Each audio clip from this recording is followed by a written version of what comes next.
Committee on Oversight and Government Reform will come to order. As a reminder, pursuant to Committee Rule 5B and House Rule 11-2H4, the Chair announces that he may postpone further proceedings today on any question of approving any measure or matter or adopting an amendment on which a recorded vote or the yeas and nays are ordered. And without objection, the Chair is authorized to declare a recess at any time. Our first item for consideration today is H.R. 195, the Federal Register Printing Savings Act of 2017. And before I say that the clerk will designate the bill, let me also say Happy Valentine's Day. Here we are in a markup, but Happy Valentine's Day. Now the clerk will designate the bill, please. H.R. 195 to amend Title 44 United States Code to restrict the distribution of free printed copies of the Federal Register to members of Congress and other officers and employees of the United States and for other purposes. I ask unanimous consent that the bill be considered as read and open for amendment at any point. Without objection, so ordered. We'd now like to recognize the sponsor of the bill, the gentleman from Oklahoma, Mr. Russell, for 5 minutes to explain this piece of legislation. Thank you, Mr. Chairman.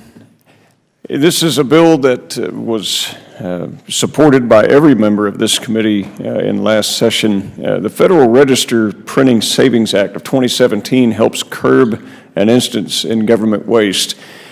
Today, the vast majority of members of Congress and many federal agencies receive daily printed copies of the Federal Register. Members of Congress do not have to request or pay for this. It's automatically delivered at the cost of nearly $1,000 per member per year. In the days before the internet, this service brought great value to members and agencies. The printed Federal Register enabled them to keep track of activity across government. But today, the Federal Register is available online, and most staffs prefer that because they can query it and they can quickly find searchable databases and topics that they need. Every day, offices around the Hill and across the government take it from delivery right to the waste bin without ever examining it, unopened, resulting in hundreds of thousands of dollars in waste. What this legislation does is it changes this dynamic by ending the automatic subscriptions. People can still opt to receive the printed copy, but it will end the automatic subscriptions, and officers that use them can still receive them at no cost, but they would have to specifically ask for them. As you can see, it's a simple, good government piece of legislation. It was supported unanimously last year and even on the House floor, however, was caught up in some maneuverings in the Senate, and so we were unable to make it into law. Every single piece of legislation that saves waste, whether in this case it's $500,000 a year or whether it's billions of dollars a year, adds up to good, responsible government. And so I appreciate the support that my colleagues have given this in the past, and I would urge my colleagues to support this bill. Thank you, Mr. Chairman. Gentleman yields back. We'll now recognize the ranking member, Mr. Cummings, for 5 minutes. Thank you very much, Mr. Chairman. The Federal Register Printing Savings Act would cut down on printing costs by allowing the government printing office to avoid sending printed copies of the Federal Register to members of Congress and other federal offices unless those offices actually want the printed copies. This is a very straightforward bill to reduce waste, and I support it. That I yield back. Gentleman yields back. Does any other member wish to speak on the bill? Does any member have an amendment to the bill? Seeing none, the question is now on the adoption and favorably reporting H.R. 195 to the House of Representatives. All those in favor signify by saying aye. Aye. Aye. Those opposed, no. In the opinion of the Chair, the ayes have it, and the bill is ordered favorably reported. Without objection, the motion to reconsider is laid on the table.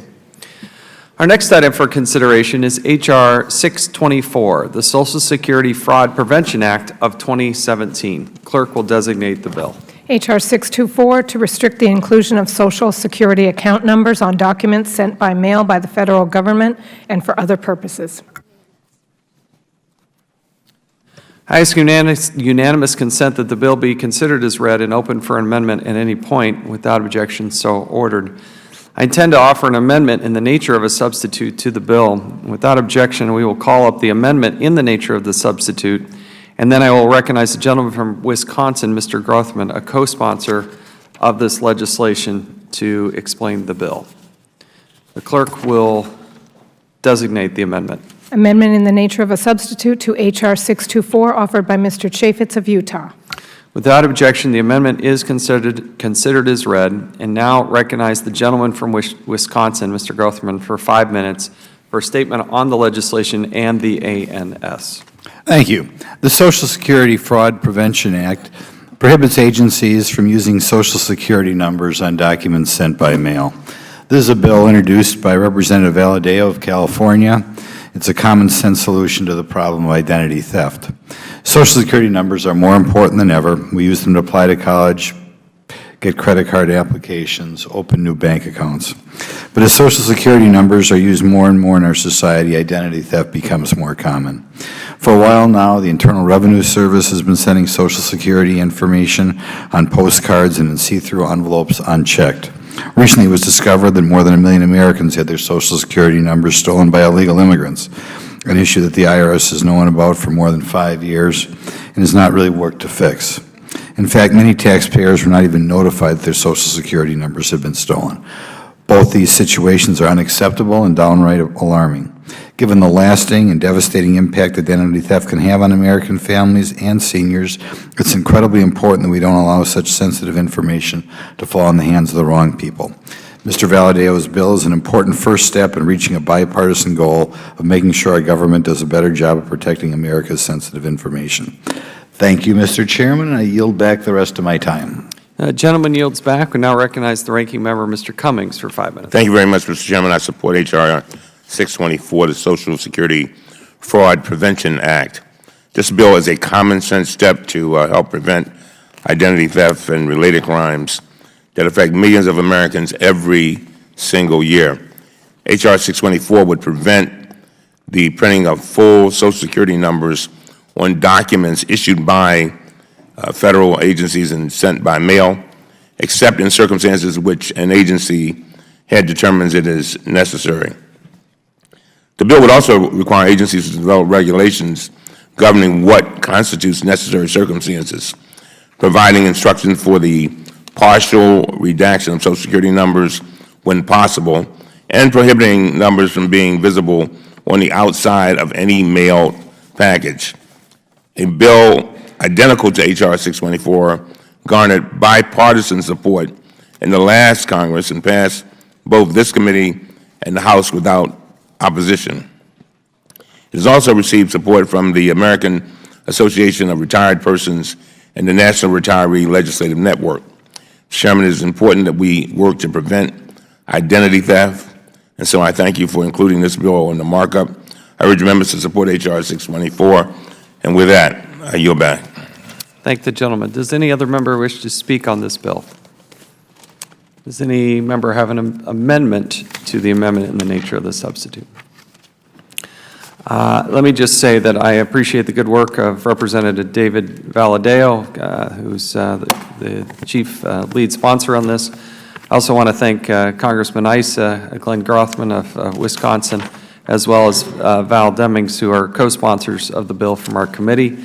There are 28 additional co-sponsors, 15 Republicans, 13 Democrats. It's a good piece of legislation, and I urge its adoption.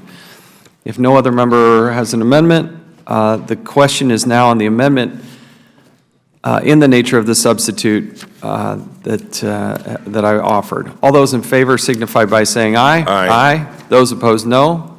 In the opinion of the chair, the ayes have it, and the amendment in the nature of the substitute is agreed to. The question is now on adoption and favorably reporting H.R. 624 as amended to the House of Representatives. All those in favor signify by saying aye. Aye. Aye. Those opposed, no.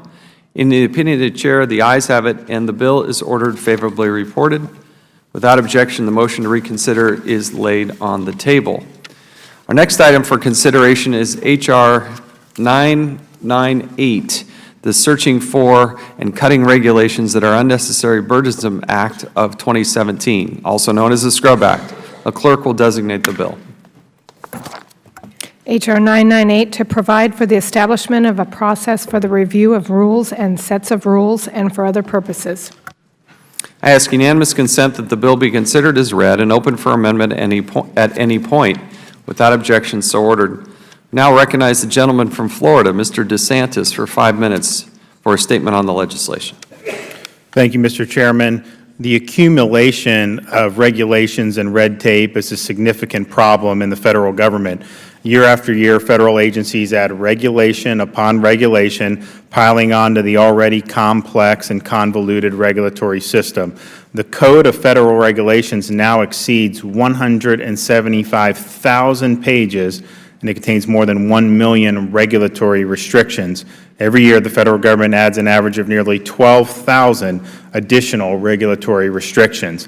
This accumulation has considerable impacts on our economy. Mercatus Center study cited that if regulation had been held constant at levels observed in 1980, the U.S. economy would be about 25% larger than it actually was by 2012.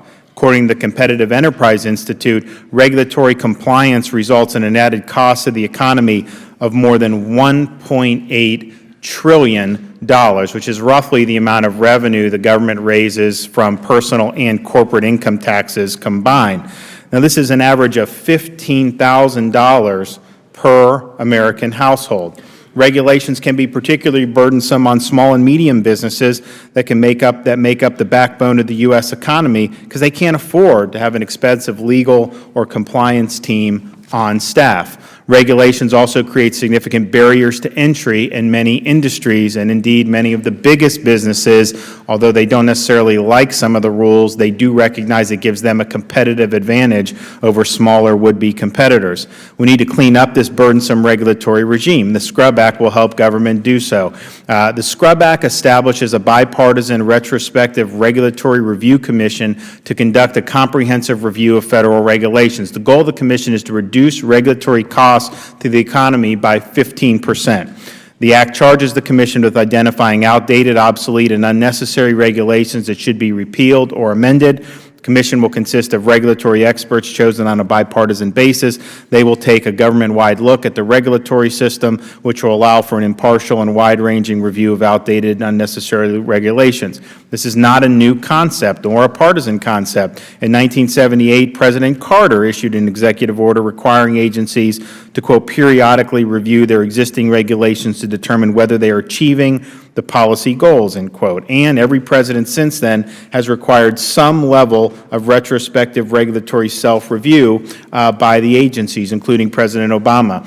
The Commission is tasked with identifying regulations that ought to be repealed or amended using common sense criteria, such as whether the regulation overlaps, duplicates, or conflicts with other regulations. After expedited congressional approval, agencies would be required to repeal some regulations based on Commission recommendations. Other regulations would be subject to an innovative regulatory cut-go procedure. This process gives agencies flexibility as to how to prioritize regulatory elimination by allowing them to choose which regulations to repeal or amend and at what time. However, new regulations may not be promulgated until equally costly regulations are repealed. This gives agencies the guidance and motivation needed to implement the retrospective regulatory reform that our economy needs. Regulations can improve health and safety, but excessive and outdated regulations hurt our economy rather than protecting Americans. The Scrub Act is a sensible and intelligent approach to solving the problem of regulatory accumulation. I urge my colleagues to support the bill, and I yield back the balance of my time. Thank the gentleman. We'll now recognize the ranking member, gentleman from Maryland, Mr. Cummings. Thank you very much, Mr. Chairman. The Scrub Act would establish a commission to duplicate work agencies are already supposed to be doing to review regulations at a cost of $30 million. The bill would prioritize costs over benefits through the repeal of rules without considering their benefits. The bill would prohibit agencies from issuing a new rule, even an emergency rule, that would protect the public from an imminent threat, unless the agency offsets its costs by repealing an existing rule. The bill also would entrust this newly created commission with extraordinary subpoena powers that could be subject to abuse. There are already 2 executive orders in place to eliminate unnecessary regulations. On January 18, 2011, President Obama issued Executive Order 13563, requiring each agency, and I quote, periodically review its existing significant regulations to determine whether any such regulations should be modified, streamlined, expanded, or repealed, end of quote. President Obama also issued Executive Order number 13610 on May 10th, 2012, requiring agencies to report twice a year to the Office of Information and Regulatory Affairs on the status of their retrospective review efforts. In November 2014, the Administrative Conference of the United States issued a report highlighting the impact of these mandated reviews. The report concluded that as a result of these executive orders, quote, agencies identified tens of billions of dollars of cost savings and tens of millions of hours reduced paperwork and reporting requirements through modifications of existing regulations, end of quote. Congress also has the authority and the responsibility to conduct oversight to review existing agency rules and recommend or mandate reform. Yet, this bill seems to claim to reduce bureaucracy by creating a new commission that would cost taxpayers $30 million to do what agencies in Congress are already doing. Perhaps the most startling provision in the bill is that in order to promulgate a health or safety regulation in response to new threats, agencies would have to repeal an existing health or safety regulation based solely on cost. Such a provision focuses exclusively on dollars and cents with no exceptions for imminent threats is dangerous, and it does not take a crystal ball to simply see how many American lives could be placed at risk. We need to look no further than Flint, Michigan, to see how Republicans focused on dollars and cents over public health and how tragic the results have been. Another troubling aspect of this bill is the Commission's virtually unlimited authority to subpoena witnesses or documents. Most agency inspectors general do not have such broad authority to compel witness testimony, yet this unelected commission would have it. The unelected commission also would have jurisdiction over every existing regulation. This means that it could compel an individual to testify on any subject. School teacher could be compelled to testify about education rules, or a senior citizen could be compelled to testify about Medicare or Social Security rules. These prominent law professors with the Center for Progressive Reform sent a letter opposing this bill. They said that the Scrub Act would, and I quote, create a convoluted, complex, and potentially very expensive new bureaucracy to review existing agency rules and make recommendations for the repeal or weakening of those rules with little meaningful oversight, transparency, or public accountability to ensure that these recommendations do not subvert the public interest, end of quote. This bill may be well-intended, but it could have dangerous and devastating consequences.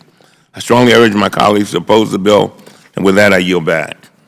Gentleman yields back. Does any other member wish to speak on the bill? Does any other member, have an amendment to the bill? I believe there are a few.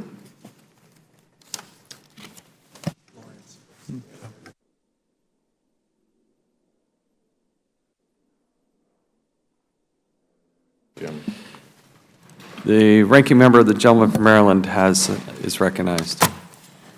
Mr. Chairman, I have an amendment to the desk.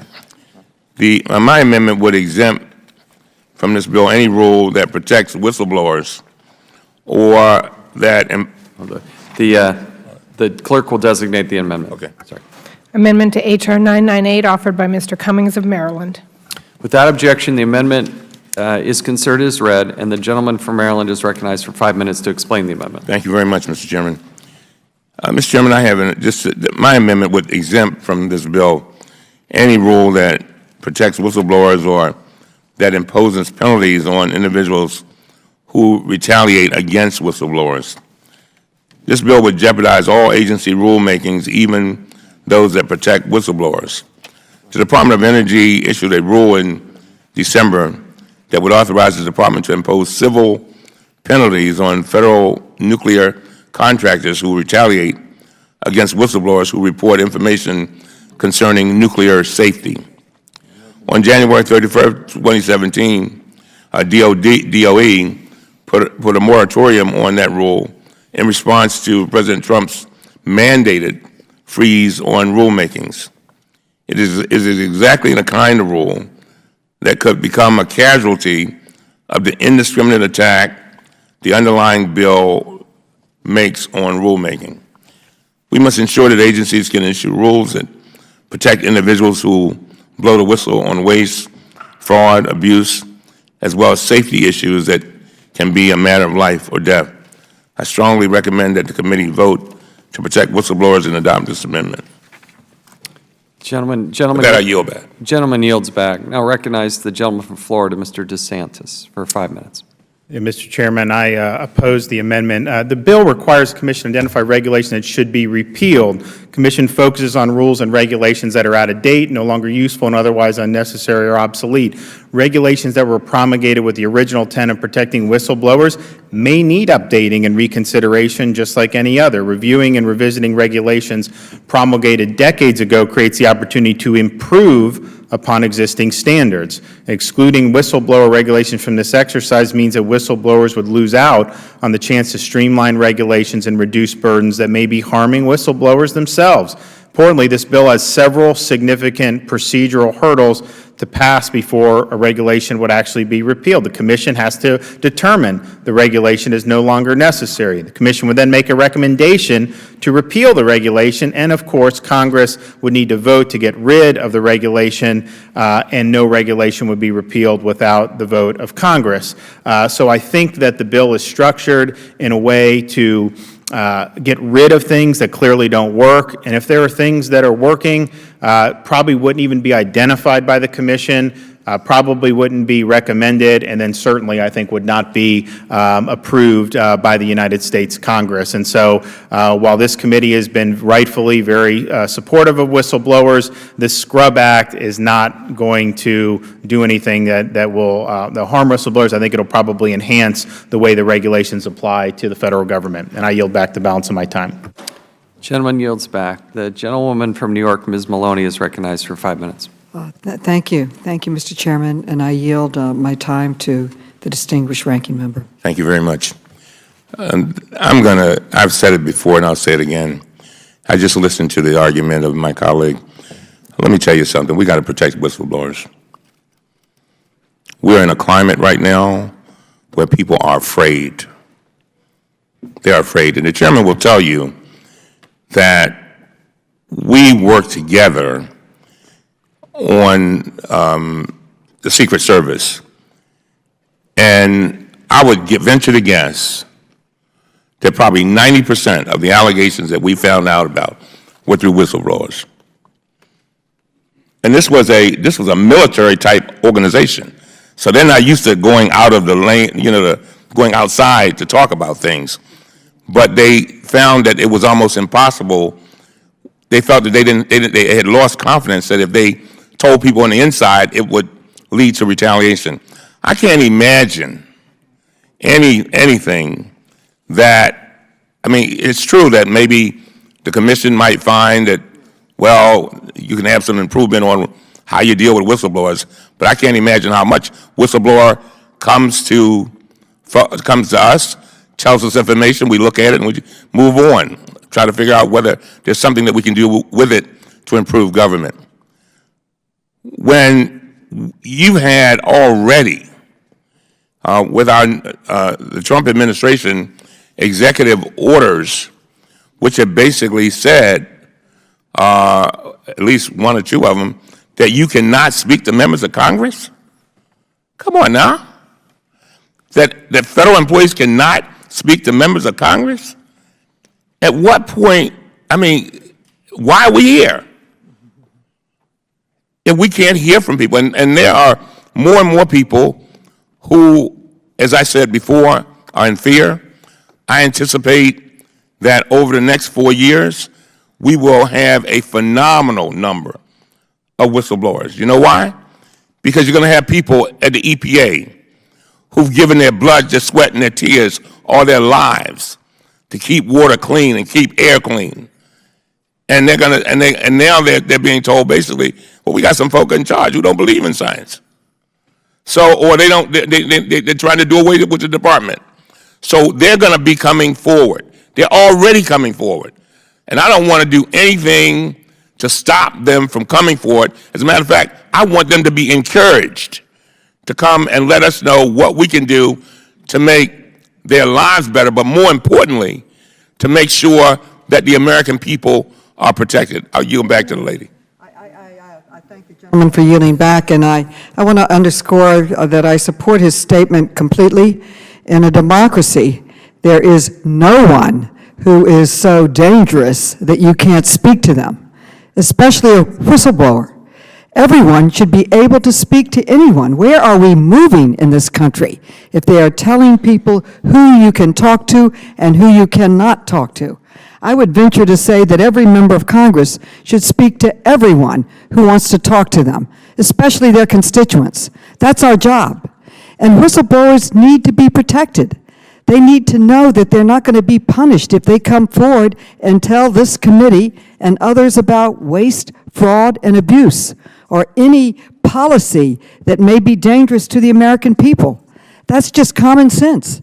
I think we should make it stronger. We should reward whistleblowers, particularly when they tell us ways that we can make our government serve people better.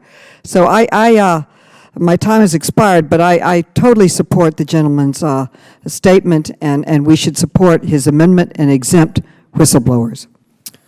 Gentlewoman yields back. I'll now recognize myself for 5 minutes. I stand in opposition to this amendment and the anticipated other amendments where there would be exemptions. I actually think I agree with Ms. Maloney of New York. Anybody should be able to talk to people. But why would you exempt out looking at the regulations that are perhaps curtailing the ability of whistleblowers to come forward? Now, Mr. Cummings and I, at the beginning of this Congress, sent a joint letter to the White House reiterating our position on whistleblowers, that of course every member of this government should have the unfettered ability to speak with members of Congress. There is nothing but nothing in this bill that does anything to prohibit that. We're looking at major regulations and allowing people to have that reviewed. The law still stands. They're looking at regulations. There is nothing but an unwavering commitment to whistleblowers, I think, on both sides of the aisle. But I don't think that there should be exemptions and special carve-outs when you're going and looking at these regulations. They do need to be reviewed. Some of them have been on the books for a very, very long time, and times have changed. But certainly, let's not pretend that somehow this does anything to curtail whistleblowers. To the contrary, it allows any regulation, which I may or probably not aware of even, that may be prohibiting people for stepping forward and doing that. Because you get not only whistleblowers as government employees, you also get whistleblowers who come forward as contractors. You can get whistleblowers that are coming forward for people that have been recipients of grants or funding or other types of things. You have industry people that may want to come forward. For instance, one example of the regulations which could be strengthened is those of the FBI whistleblower protections, which have failed since 1978 to protect the FBI agents. It's something we've addressed in this committee, and I worry that there are other agencies, maybe not as high profile as the FBI, that should also be looked at. So that's my position on it. I urge a no vote on this particular amendment, and with that, I'll yield back. Does any other member wish to speak on the amendment? Mr. Raskin of Maryland is now recognized for 5 minutes. Mr. Chairman, thank you very much. I was pleased to hear you say that we have a bipartisan consensus and commitment to whistleblowers. And I understood your last point to be that we would not want to adopt the ranking member's amendment because that would somehow undermine our ability to strengthen whistleblower protections. But as I understand the legislation, but please correct me if I'm wrong, this is to set up a roving commission with $30 million that would be empowered to advocate the repeal of regulations. I thought that the whole point was to repeal regulations that are in place. And so there's nothing in the ranking member's amendment that would undermine our ability in any way to strengthen whistleblower protections. All he's saying is what I think you have agreed to, which is that this roving commission empowered with $30 million of the taxpayers' money should not be used to dismantle protections for whistleblowers in the United States of America. And the ranking member is right. There is intense fear, panic, intimidation within the federal government right now. We don't have kings in the United States of America. We're the first nation on earth conceived as a democracy in revolution against kings, against monarchs, against czars in central committees. So the first branch of government is the people, and the people have the right to speak, and the people have the right to blow the whistle on abuses of power. And for that reason, I think that all of us should look real hard at this amendment, because the American people are watching us. We should add this amendment so this commission is not used in any way to dismantle protections for whistleblowers, which are urgent and necessary and important in 2017. I yield. Will the gentleman yield? Yes, by all means. I underscore your really thoughtful comments and agree that the ranking member's amendment is incredibly important. But I'm encouraged by the chairman's statement that we should be looking at making it stronger. So if by some chance we fail with this amendment, then I think we should come forward with stronger protections for whistleblowers. I think they should be compensated for coming forward and showing us where waste, fraud, and abuse is. And we should let them know they have nothing to fear if they're working to help taxpayers and help make government better. And I yield to any other member who would like to comment, the distinguished representative from the District of Columbia. Oh, excuse me, I'm sorry, I yield back. I will, of course, yield back to the distinguished delegate. I thank my friend for yielding. You know, I am surprised that this committee, which has spent years on whistleblower protection, wouldn't be unanimous in the sense that the one thing we want to protect is whistleblowers. Year after year, it is one of the few issues on which there has been consistently bipartisan support. I particularly think that the ranking member's amendment is important today. We all know, we read it in the papers, that federal employees are terrified by this administration. They fear for their jobs. Their jobs are already being cut. We need to protect the work we have done. I can't imagine why protection for, and let me put it this way, the whistleblower legislation we have passed would not be front and center, and urge support for the ranking member's amendment. Does Mr. Eskin, do you yield back? I yield back. Thank you, Mr. Chairman. Gentleman yields back. Does any other member wish to speak on the amendment offered by Mr. Cummings? If none, the question is now on the amendment offered by the gentleman from Maryland, Mr. Cummings. All those in favor signify by saying aye. Aye. Those opposed, no. No. The opinion of the chair, the noes have it. The amendment is not agreed to. A roll call vote has been requested. As previously announced, further proceedings on the question will be postponed. Are there further amendments to the bill? Mr. Chairman, I have an amendment at the desk. The gentlewoman from Michigan, Ms. Lawrence, will designate her amendment, please.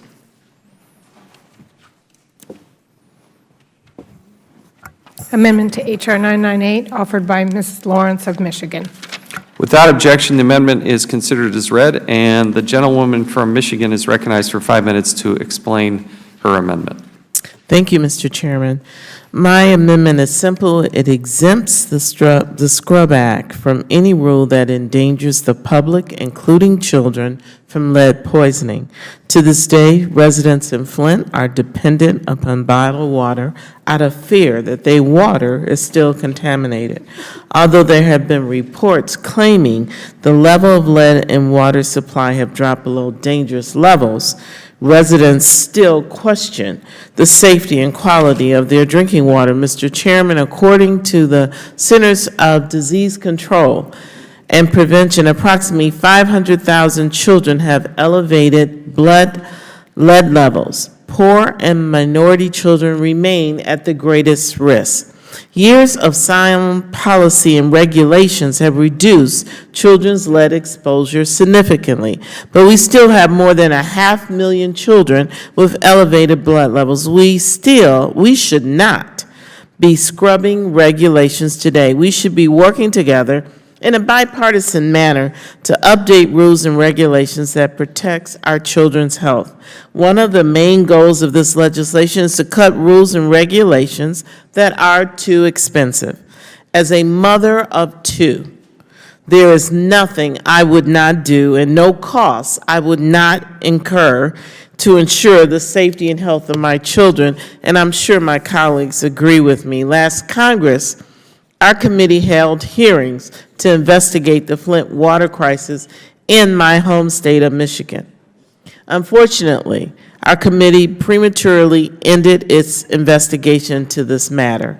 The individuals responsible for making the decisions to poison the entire city are still out there. I want to publicly state that I am extremely encouraged by the leadership of our chairman, how he has expressed to me that he has heard my continuous plea that we reopen this investigation, and I do trust that he will keep his word. But, Mr. Chairman, now is not the time to end the pursuit of justice for the families of Flint. According to the text of the bill, one of the duties of the commission is that the commission will have as a goal of the commission to achieve a reduction of at least 15% of the cumulative cost of federal regulation.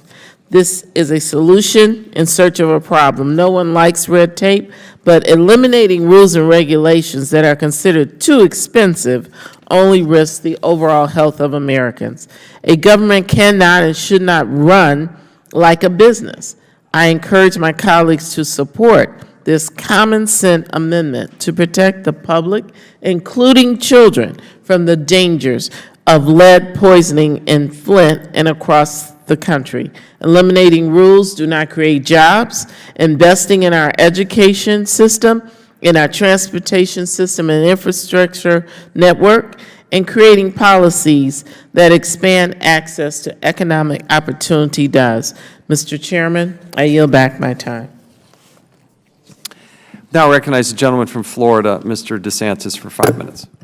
Thank you, Mr. Chairman. I oppose this amendment. I think it's important to point out that this amendment, or the bill, only applies to rules promulgated in the Code of Federal Regulations. And so if you have health and safety initiatives in the municipal level, the county level, the state level, that's really not anything that we should be involved in, and they can do how they see fit. Although I would say when it comes to federal regulations, you'll often have examples where we're going to do X to help the public, and it turns out that it doesn't achieve that goal that it was purporting to achieve, while imposing costs on the economy. And so really the point of the bill is we have $1.8 trillion of costs that this massive regulatory system is imposing on the economy. It's one of the reasons why we have such lackluster economic growth. We just had an 8-year period where there wasn't 1 year with over 3% growth. A lot of these regulations aren't achieving the purpose they claim to achieve while imposing costs. So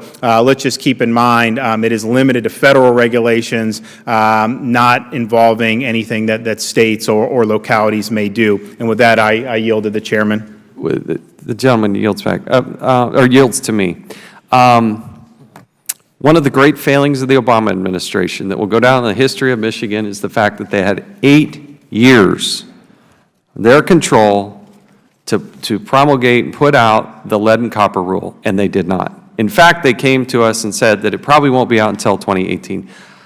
We heard testimony from one of our witnesses whose only dog in the fight is to make sure that we got good, clean water across the country. He wasn't part of the state of Michigan. He wasn't part of Congress. He was a professor, and his number one push for us is the lead and copper rule, which was never done. It was never done. And that's on the Obama administration. That's on the EPA. But to exempt regulations concerning lead poisoning and trying to pretend that that would have somehow protected Flint, obviously, whatever rules that they had there were not sufficient, and they certainly did not, were not followed in terms of putting forward the lead and copper rule. Let's remember, the commission must determine the regulation is no longer necessary. The commission would then make a recommendation to repeal the regulation, and then Congress would need to vote on getting rid of the regulation. And so, again, I come at this and say, look, let the commission do its work. Let them look at these regulations that may be holding us back. Let's look at regulations that maybe were implemented in the 70s or 80s in a very different time. And there are whole sets of checks and balances along the way. But let's not pretend and scare people that, oh, we're going to get rid of whistleblowers and, oh, the water's going to be worse. And that's not the goal of the commission. And let's not, pretend that this somehow would hurt, it was responsible for Flint water. That was on the Obama administration. That lead and copper rule should have been out. And I would plead and work with the gentlewoman from Michigan to push now the Trump administration to hurry this thing up, because that's what the locals need across the country, is a lead and copper rule that they can now implement. And with that, I will yield back to the gentleman from Florida, who I believe yields his time back. That's right. Does any other member wish to speak on this amendment? The gentlewoman from the Virgin Islands, Ms. Plaskett, is recognized for 5 minutes. Thank you, Mr. Chair. I would yield my time to the gentlewoman from Michigan, Ms. Lawrence. Thank you, Congresswoman Plaskett. I want to be real clear of the intent of my amendment. Silence of the law is often quoted, and we've been hearing it with this new administration. The law doesn't explicitly say a certain element of behavior or policy is covered under the law. When we establish new rules and policies for this government, sometimes the lack of foresight to say that this is something that this law should include or not include is the reason why we have this debate. And by no means am I naive to think that this law is responsible for the poisoning of the children in Flint. As we know, it was decisions that are made on multiple levels. But however, moving forward, we need to be very clear, because we've lived through and know what can happen with poisoning of communities and the effects that it had from multiple hearings, that we do everything in our power. And I still stand by, and not in a naive position, but one of passion and knowledge, that anytime we move forward in the future, having lived, and history has taught us and given us an excellent platform to say that we in this government should be fighting to include, like our chairman said, we do need that rule, that lead rule, and I will be pushing through the chair and through my ranking member, Mr. Cummings, to this administration to address that. But I also will stay firm in making sure that everything that we do moving forward has that provision in it. And with that, I yield back to my colleague. And I yield the balance of my time. Gentlewoman I'm yields sorry, to... I yield to Mr. Cummings at this point, please. Thank you very much. Mr. Chairman, I support this amendment. And, you know, as I was listening to the chairman, I couldn't help but think about EPA and think about the lead and copper rule and think about the fact that this bill delegates to unelected people subpoena power. You know what it reminds me of? It reminds me of these emergency managers that were given authority. Authority was taken away from the local people in Flint and given to the emergency managers who weren't elected by anybody. And let's tell the whole story. Folks from Michigan got indicted. And that case is still open. They got indicted. And to your credit, Mr. Chairman, you went up to Michigan, and at my request, you brought the governor down here and had a hearing. I will always be grateful to you for doing that. But I also want to go back to what Ms. Lawrence is saying. You know, you're talking about 10,000 kids. That's a lot of kids. Poison for the rest of their life. Now, when I look at this from a more broader standpoint, I know that Mr. DeSantis talked about state law. But when you look at this, what happens is that if there's something that we want to do on a federal level, that means we got to go back and take something away on the federal level. I just think that we are giving up a lot of our authority. We are the ones who represent approximately 700,000 people apiece. This commission doesn't represent anybody. They ain't been elected by anybody. And I just think, and then giving them subpoena power? I mean, subpoena power? I mean, I don't know where that ends. And so I yield to the gentleman from Maryland. Mr. Cummings, thank you very much. The more that you focus our minds on what this is going to mean, the more disturbing it becomes. You know, it's almost like a cartoon of Washington. The complaint is there's too much red tape, too much regulation, so what are we going to do? Let's create another commission that's unelected, that's unaccountable. We'll give them $30 million to duplicate work that's already assigned to the existing agencies. There's an executive order right now which tells every federal agency it's got to review its regulations. And we have the power to reject any regulation that comes into us. So why do we need to create this new band of roving bureaucrats to go out with subpoena power to interrogate the work that's already taken place in the agencies?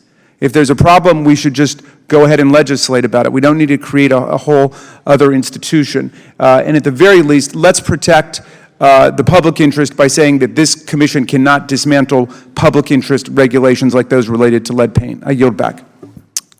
Ms. Plaskett's time has expired. Does any other member wish to speak on the amendment offered by Ms. Lawrence of Michigan? If not, the question is now on the amendment offered by the gentlewoman from Michigan, Ms. Lawrence. All those in favor signify by saying aye. Aye. Those opposed, no. No. May I have a recorded vote, Mr. Chair? A roll call vote has been requested. As previously announced, further proceedings on the question will be postponed. I believe there is another amendment. Does Mr. Krishnamurthy have an amendment? Yes, sir. I have an amendment at the desk. The clerk will designate the amendment. Amendment to H.R. 998, offered by Mr. Krishnamurthy of Illinois. Without objection, the amendment is considered as read, and the gentleman from Illinois is recognized for 5 minutes to explain his amendment. Mr. Chairman, thank you so much for recognizing me. My amendment would require the commission created by this underlying bill to begin its examination looking at the oldest operative regulations on the books and then proceed chronologically, oldest rule to youngest or newest rules. This commission should focus on regulations that are outdated, duplicative, or otherwise easily removable.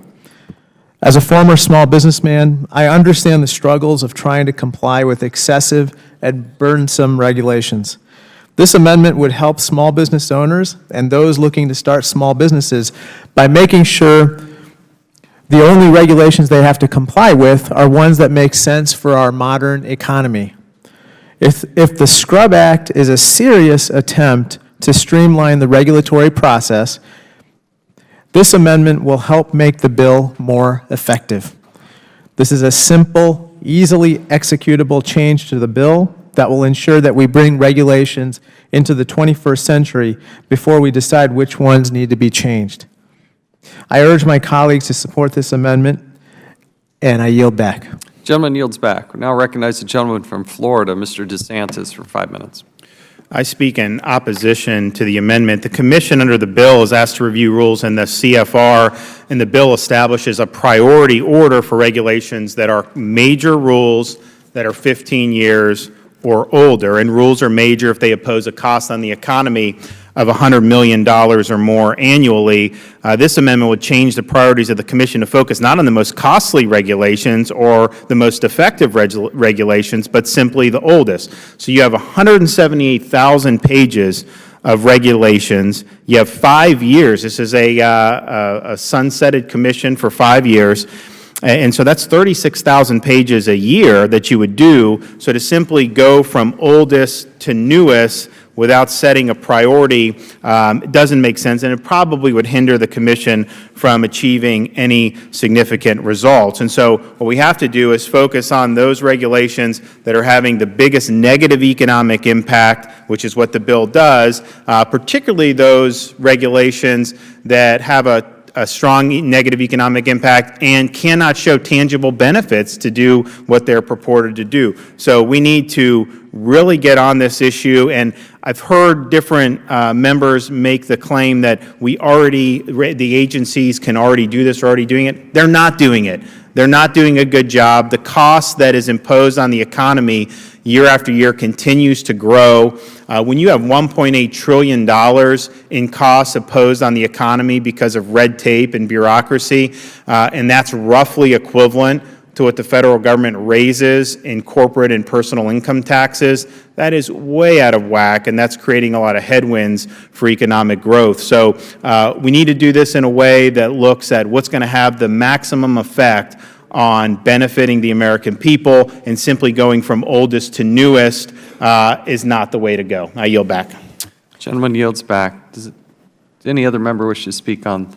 Gentleman from Maryland, Mr. Cummings, is recognized for 5 minutes. Thank you very much. Mr. Chairman, I support this amendment. First of all, we've got an unelected commission, and this bill would have the unelected commission this bill would create would have broad authority to review and recommend regulations to be repealed.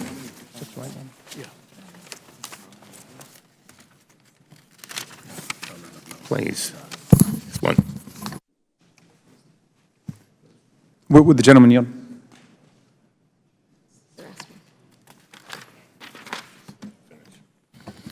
Chairman, I support this common sense amendment offered by the gentleman from Illinois. This amendment would direct the commission created under the Scrub Act to review the oldest regulations first.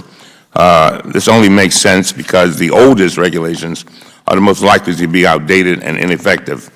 Advances in technology have likely overtaken many regulations currently on the books. Those should be the first to be changed or withdrawn. I urge the members to support this amendment. I yield to Mr. Raskin. Thank you very much to the ranking member. You know, everybody hates regulations for the same reason everybody hates kings and tyrants and state interference with people's lives. But let's be honest about what's going on here. We have regulations in America to protect clean air under the Clean Air Act. We have regulations to protect clean water under the Clean Water Act. We have regulations to make sure we don't have nuclear accidents through the Nuclear Regulatory Commission. I think the vast majority of the American people understand there's an essential public interest in having these regulations. When they throw around figures about how they cost $1.8 trillion or $9.7 trillion, what they're looking at, perhaps, I don't know where those figures come from, but they're looking perhaps at the costs of complying with them, but they're not looking anyway at the costs of us not having the regulation. What would the cost to America be if we didn't have regulations under the Clean Air Act? What would the cost to America be if we didn't have regulations under the Clean Water Act? So American people are not stupid. They're not going to fall for this. Yeah, we don't like regulations for the same reason we don't like espionage and sabotage and kings and government running amok over people's liberties and rights. But the amendment makes perfect sense. Let's start with the older ones, and let's see if they're somehow out of date, if for some reason the well-funded agencies are not able to keep track of their own regulatory output. We do not need another commission to do this, but if you're going to vote for $30 million for another commission to look at red tape when we have lots of commissions and committees and agencies already doing it, at least start with the older ones first. I yield to the author of the amendment. Thank you, Mr. Raskin. You know, as a former small businessman, I take your beliefs on the other side of the aisle very seriously. That there are probably some regulations that need to be streamlined, that there are some regulations that are outdated due to the advance of technology and so forth. This is just a common sense amendment, guys, folks. This is just something about how to prioritize the work of the committee. Basically, it's taking the oldest regulations and moving forward because they're most likely to be the ones that are out of date, that may be moot in light of other regulations and so forth. You know, this is not trying to gut this bill. It's rather to help make sure that the work of the commission is done in an orderly, disciplined, and effective manner. And so it just raises the question when an amendment as common sense as this is discarded or somehow dismissed. What is the intent behind this bill? Because I, too, want to help streamline some regulations, and here we're trying to, you know, offer something that's pretty, you know, middle of the road, and I'm just hearing a lot of no, no, no. And it's time to compromise and accept this amendment. Thank you. I yield back. Gentleman yields back. Mr. Cummings, I assume, yields it back as well. Yes. I'll now recognize myself for 15 minutes. I'm sorry, 15 seconds? You said 15 minutes. Now recognize myself for 5 minutes. I don't pay much attention to the clock, if you haven't noticed. I think Mr. DeSantis said it right here. First of all, we're looking at things that are already more than 15 years old. And we're going to have 9 people that are confirmed by the United States Senate. These people are not just plucked out of thin air. There is a rigorous process for them to come in on board. These will be professionals that will have a serious task. They're on the clock. They have a time frame in which they have to accomplish this. This does not continue on in perpetuity. They'll have to pick the most important things because in that time frame of what ends up being 60 months, they will have a limited amount of time and scope in which they can tackle what is a massive issue. If the gentleman, I'd probably still stand in opposition, but if we did accept this amendment, would the gentleman support the bill? Would be a question I would rhetorically ask. But I still think we're going to be bringing these people on as professionals. They have a task to do. It already is forcing them to look at those things that are 15 years old and older, and that's in part why I stand in opposition to the amendment. Well, the chair. I'm happy to yield to the gentleman. Yes. I have some other amendments as well. Would you be willing to accept those? But I think the point here, Mr. Chair, is if we can find a way to work together on this, I think that we may be able to come to a good solution. I do take very seriously the effort to streamline regulations because, you know, I understand that small businesses and others sometimes feel the excessive weight of these regulations. So the question is, how can we do this together in a common sense way? You know, oldest to youngest is a way of prioritizing what's likely to be outmoded regulations and getting to the heart of, making sure that their time is spent well. I mean, these folks are going to have a lot on their plates.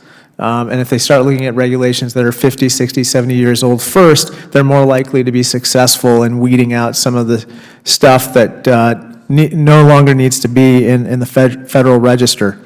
Thank you, and I yield back. Gentleman yields back, and I yield back. Does any other member wish to be heard on this amendment? Mr. Chairman. Gentleman from Virginia, Mr. Conley, is now recognized. Thank you. I want to say, I heard Mr. Raskin say nobody likes regulation. I would say to my friend from Maryland, you don't speak for me or my constituents when you say that. Maybe that's your perception. There are lots of people who actually rely on regulation to protect them. I'm old enough to remember the thalidomide crisis that resulted because of inadequate regulation on what was seen as morning sickness drug to help pregnant women when they got nauseous the first trimester. It led to horrible, horrible deformities, devastating the lives of the babies born and devastating the families. I know my friend did not mean to suggest that in any way he would condone that, but I'm making the other point of view. And I say to my friend from Illinois, all of us would reasonably be glad to sit down if we were all reasonable. But I would caution that what we're dealing with here is an a priori ideological belief that virtually all regulation is bad, all regulation is job killing, and that's not true. That's an ideological approach that presupposes the outcome. And if that's the case, if that's what we're dealing with, and it is, there is no reasonable compromise to be had here. And conveniently, those who argue against regulation like that don't want to consider the benefits. There are costs, but there are benefits, and the benefits have often a numerical value to them. So I'm happy to sit down with anyone who wants to reasonably talk about barnacles in the regulatory system that are, need to be cleaned off. They no longer serve a purpose. If they ever did, they're outdated. They don't take into account science or technology. But I'm not willing to be party to an ideological assault on the proper role of government protecting consumers, protecting our food supply, protecting our drug supply, protecting our environment. I know neither of my colleagues were suggesting that, but it's a word of caution I'm adding to this discussion, because I don't want us to be enablers to what's going on here, which is a broad assault on the proper role of government in protecting the public we serve. And that I won't be party to. I will yield to my friend from Maryland.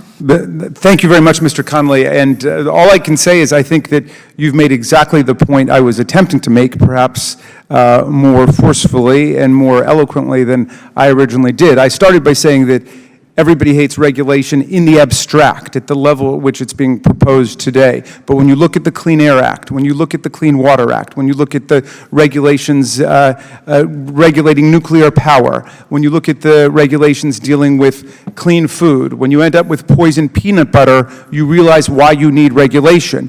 And I was simply trying to make the exact point you were, Mr. Conley, which is that they tally up perhaps the costs of compliance with regulation, of not polluting the water, of not polluting the air, of obeying air safety and rail safety and so on, and then they say that's the costs of regulation. They don't look at what the public benefits are and what the extraordinary and much larger cost to society would be if we did not have regulations under the Clean Air Act and the Clean Water Act. So what I'm trying to resist is precisely the ideological movement that you've identified here, which is just to attack regulation generally. To attack regulation is to attack law, and to attack law is to attack democracy itself. James Madison said that if men were angels, we would not need government. We would not need law. We would not need regulations. But we do.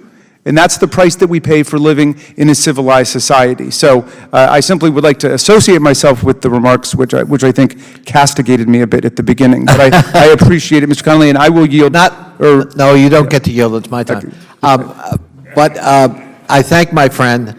I wasn't castigating. I was trying to draw him out for precisely that reason, and I think he did a great job in being drawn out. I yield what time I have to my friend from Illinois. Thank you, Mr. Connolly.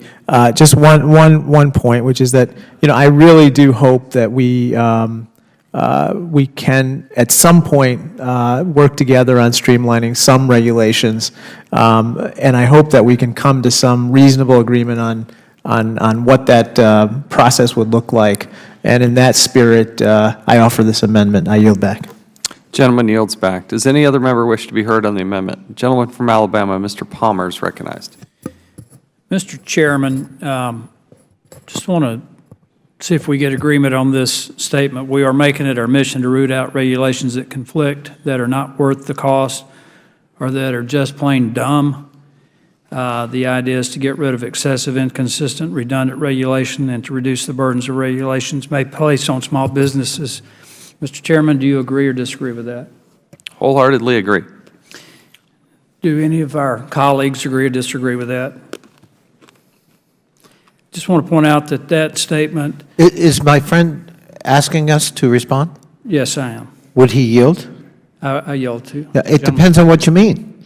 I mean, one person's unnecessary regulation may be someone else's absolutely vital regulation for the protection of the public good. So it's not such a simple black and white answer, I would say to my friend. Well, I would just like to point out that that statement is from President Barack Obama, January 18, 2011. I yield back. Gentleman yields back. Does any other member wish to be heard on this amendment? If none, the question is now on the amendment offered by the gentleman from Illinois, Mr. Krishna Amorthy. All those in favor signify by saying aye. Aye. Those opposed, no. No. The opinion of the chair, the noes have it. The amendment is not agreed to. Are there further amendments? Mr. Raskin of Maryland. Mr. Chairman, thank you very much. I have an amendment at the desk. The clerk will designate the amendment. That's Raskin 003. And I would ask them to read it if they would. Clerk will designate the amendment. Amendment to H.R. 998, offered by Mr. Raskin of Maryland. And the gentleman would like to have the amendment read, correct? At the end of the bill, add the following new title and update the table of contents accordingly. Title 6, Exemptions. Section 601, Exemption for certain rules or sets of rules. The provisions of this act do not apply to any rule or set of rules relating to 1, any law governing a potential conflict of interest of an employee or officer of the executive branch, 2, any law governing the financial disclosures of an employee or officer of the executive branch, and 3, bribery. The gentleman from Maryland, Mr. Raskin, is recognized for 5 minutes to explain his amendment. Mr. Chairman, thank you very much. I appreciate it. And as read by the desk, it's very clear this amendment is about conflict of interest, bribery, and financial disclosure. So these are regulations that could not be part of the $1.9 trillion that someone has estimated regulations cost us. These are regulations that save us money because it is conflicts of interest, bribery, and failure to disclose conflicts of interest that end up costing the taxpayers money.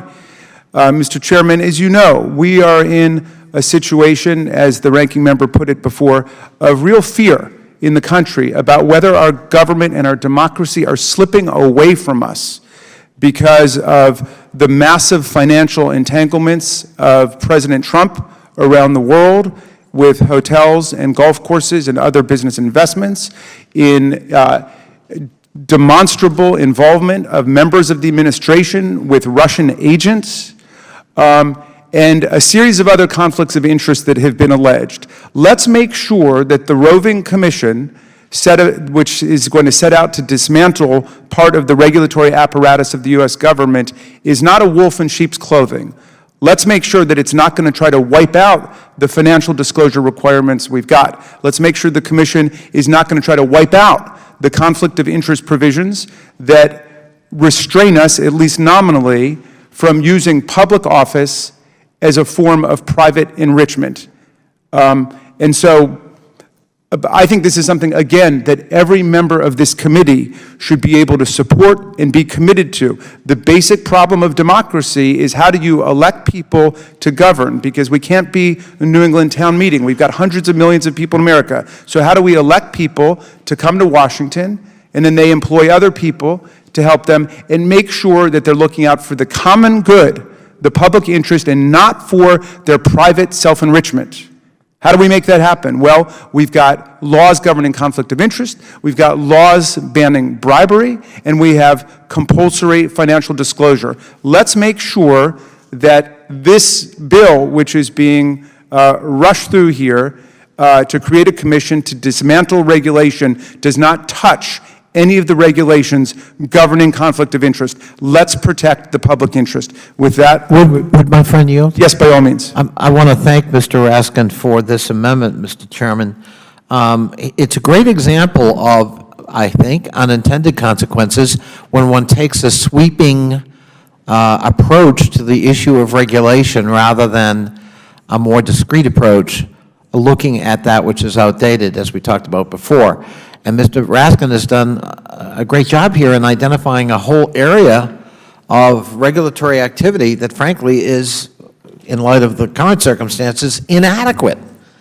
And we would never inadvertently want to sweep away what little regulation we seem to have governing conflict of interest, given the concerns and the scope and the magnitude of the issue we face with the new administration and with the President himself. I joined Mr. Cummings in a forum on that very subject that I think pretty much highlighted the risks in tainting decisions because of a lack of concern about this very subject. So I thank Mr. Raskin for highlighting it. I think it's a very thoughtful addition, and I certainly am going to support the amendment, and I yield back to Mr. Raskin.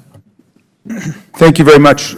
Just reclaiming my time for a moment, I'd like to point out to the chair and my distinguished colleagues on the other side of the aisle and generally on the committee that there are those of us who are on the committee who've just joined who have never had hearings on this legislation before. So we've never heard any expert testimony about it. We're just voting on it, and I understand perhaps there were hearings in the past, but coming from the Maryland State Senate, where we had not only hearings, but hearings open to anybody who wanted to testify, it's a very unusual experience for me to be voting on a bill that I've never heard before. But as my distinguished colleague from Virginia, Mr. Connolly, said, this at least was one thing that leapt out at me at a moment when the public is experiencing incredible consternation and anxiety, which I know members in this committee have experienced back in their districts, about what's taking place in Washington, what's taking place with the Trump administration. We should not do anything to empower an unaccountable, unelected entity to target regulations that affect conflict of interest, financial disclosure that we are subject to, that other officials in the executive branch are subject to, or bribery. And so it's very simple, and I think it is something, again, that we can gain consensus on, and I hope that we do. With that, I will yield back. Thank you, Mr. Chairman. Gentleman yields back. Now recognize the gentleman from Florida, Mr. DeSantis, for 5 minutes. Thank you, Mr. Chairman. I speak in opposition to the amendment. If you read the bill, the priority is on major rules that are 15 years or older. And so these major rules are imposing massive costs on the American economy. And the conflict of interest rules applying like members of Congress and executive branch officials, I mean, I guess it imposes some costs on filling paperwork out for those things, but that would not even sniff the type of rules that we are talking about. In fact, just last year, the latest figures by the American Action Forum for all the regulations finalized in 2016, the total cost to the economy, $165 billion. The amount of time in paperwork hours, 120,849,512 paperwork hours to comply. So that is a huge amount of time and effort that's being diverted to compliance rather than doing productive things. So that's the purpose of the bill. The conflict of interest wouldn't even sniff in terms of that. But I would also say bribery, obviously want to do that. That is controlled by a statute. There's criminal statutes on the books This commission would not have any authority to revoke statutes. We're talking about just things that are in the code of federal regulations. And so let's keep the eye on the ball, although I am interested if the folks on the other side have a way to kind of pare back some of this and offer an alternative bill. Let's do it. We hear a lot about how it's like if you want to pare back excessive regulation, somehow it's a referendum on should there be any regulation. This wouldn't even touch this. The goal is 15%. So the question is, can we do the core things that I think everyone agrees with, clean water, clean air?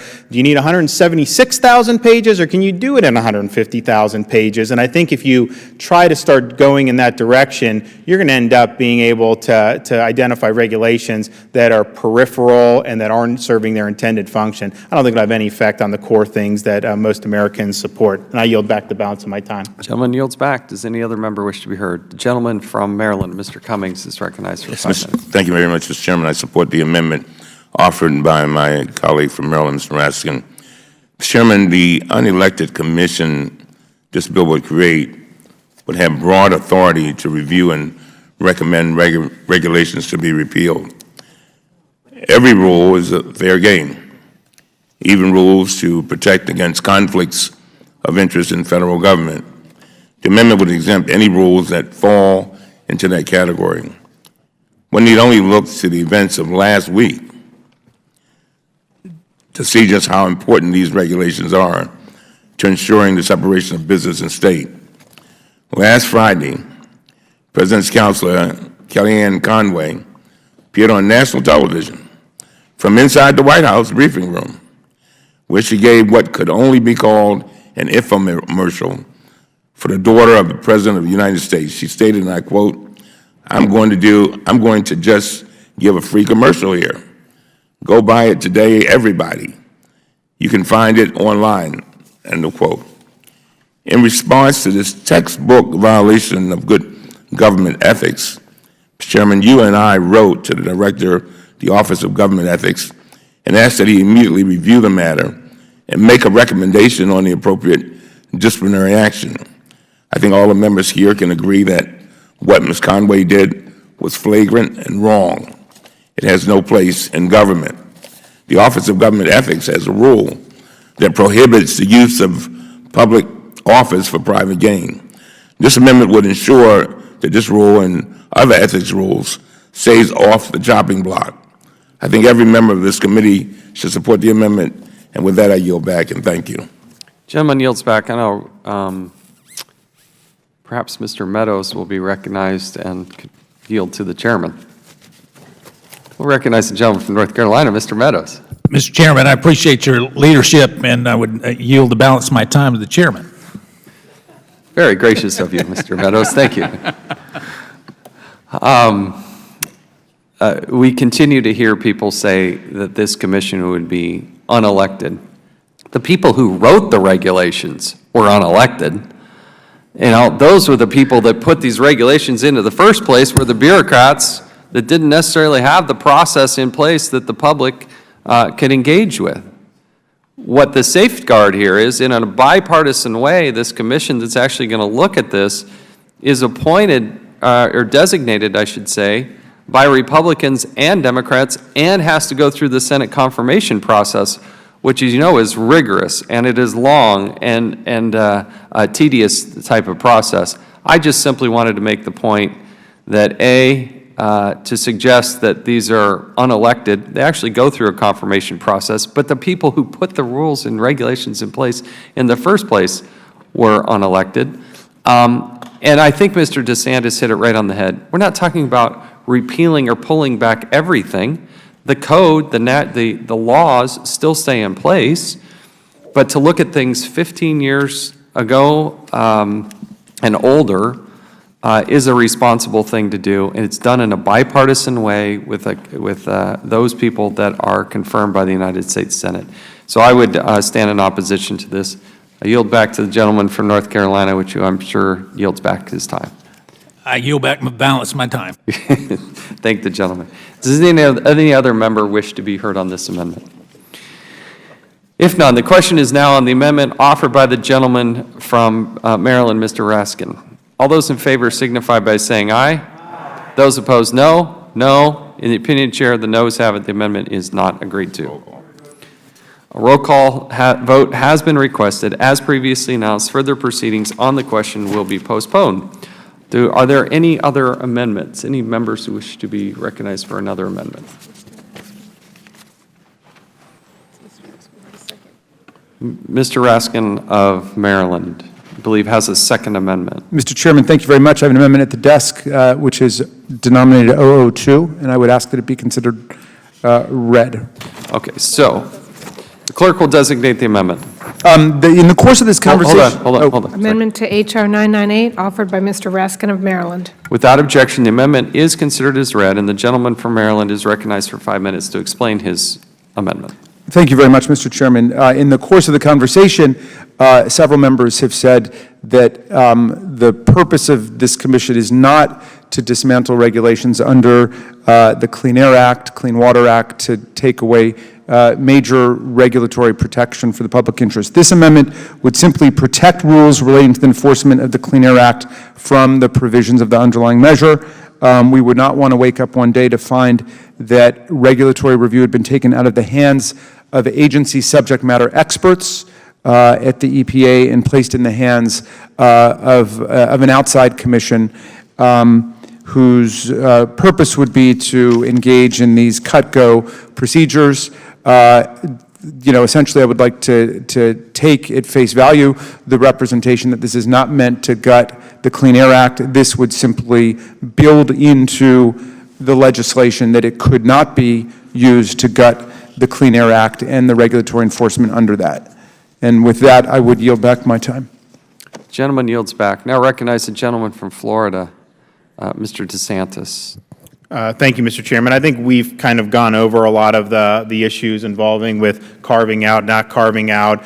We've identified the purpose of the commission, particularly with those older, costly regulations.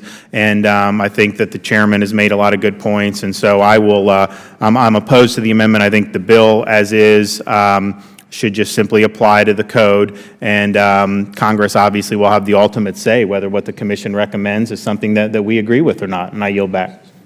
Gentlemen, before he yields back, if he'll yield to me, I do want to reiterate and support the comments that Mr. DeSantis has made.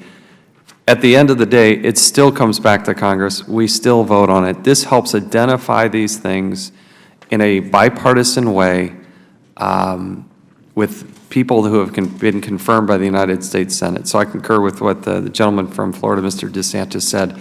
And I yield back the balance of my time. Does any other member wish to be heard on this amendment? Yes, the gentlewoman is recognized. Thank you, Mr. Chairman. I have more of a question I'd like to answer to. When this commission finishes its work and makes its presentation to Congress for consideration, does Congress then get to consider the individual recommendations or the category recommendations, or is Congress expected to respond to the whole report as a single unit? If the gentlewoman will yield, obviously you have to rely on the text of the bill, but it's my general understanding that they do get an expedited review on the whole of their recommendation. So my question is, does Congress get to pick and choose the recommendations that the commission is making, or does Congress just get to respond to, accept or reject the report as a unit? If the gentlewoman will yield, Congress always enjoys the right to introduce and consider individual aspects of this. It does not have to. It can enjoy the opportunity to consider any one of the aspects, and there would be a mechanism in place. There's always a mechanism in place to introduce and pass those pieces of legislation. Would the gentlelady yield for a moment? Mr. Chair, would you double check that? Because I remember when I first read it, at least my understanding was that the legislation required that the committee's recommendations be considered as a package, which would prevent us from debating. If the gentlewoman would yield. Yeah. I would yield. Just an hypothetical. Let's say there are, and again, purely hypothetical, If there are 30 recommendations, that would get an expedited review to review all 30 of those. My point that I'm trying to make is, let's say in particular, we really do agree with a certain 4 of them. There's no reason why a member couldn't introduce a bill separate from what the commission produced, but based on the commission, introduce a bill to repeal or strike out and take any combination of that. Congress always enjoys that opportunity to introduce a separate bill and have that move through the process. Would the gentlewoman That yield? makes sense. Yeah, would the gentlelady yield? Yes. Yeah. Thank you very much for I think, your very trenchant question here. The chair, of course, is right that we would always reserve legislative authority essentially to do what we want as the Congress of the United States, but the legislation, if my recollection is correct, assures that all of these amendments to change regulations or delete and repeal regulations across the board would be presented as a package in an up or down vote. And given majority control of the House of Representatives that you and I experience every day, we would likely be presented with an up or down vote. And so again, it is in real terms, I think, a subtraction of the authority of this body to deal with the specific regulations. And again, I would just restate my skepticism about the whole thing, but at the very least, let's carve out the Clean Air Act, which has been so essential to the reduction of asthma and lung cancer and other respiratory diseases that afflict our public from this new process that we're trying out on an experimental May I basis. reclaim my time if I have it? Yes, by all means. Thank you very much. I think this very notion, and that was my reading of the legislation as well, that this would be an up or down vote on the recommendations that came from this commission's work. I think that makes every one of these amendments vitally important. But more than that, I think that it makes this core bill very dangerous. And for that, I just would never, under any circumstances. So I would not support this bill, since my colleagues really like to deal in the past, even if it were introduced under a Barack Obama administration or a Democratic-controlled Congress.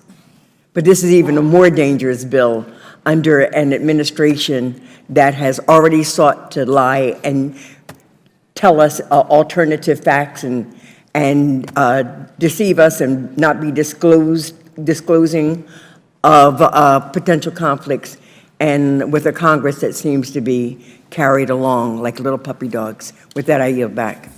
Gentlewoman yields back. Does any other member wish to speak on the amendment?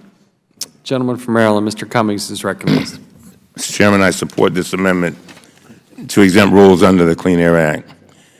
According to a 2011 study of the Environmental Protection Agency, the central benefits of the Clean Air Act exceed costs by a factor of more than 30 to 1. And high benefits exceed costs by 90 times. Cleaner air provides exceptional economic benefits because it results in the improved health and productivity of Americans and reduces medical expenses for air pollution-related health problems. I am a witness to poor air because I, along with my 7 brothers and sisters, all suffer from asthma. And it's something that we have suffered from all our lives. And a lot of it came from living in an environment that was basically surrounded by chemical plants. And then, as a teenager, I worked at Bethlehem Steel for 3 summers. And I've told this story before, that before the regulations were in place, if you went to Bethlehem Steel and blew your nose, the mucus came out either red or black after you'd been there for an hour. And there were men who had worked there for 30 and 40 years, most of them who died early. But regulations probably would have made a big difference in their lives. But they're dead now.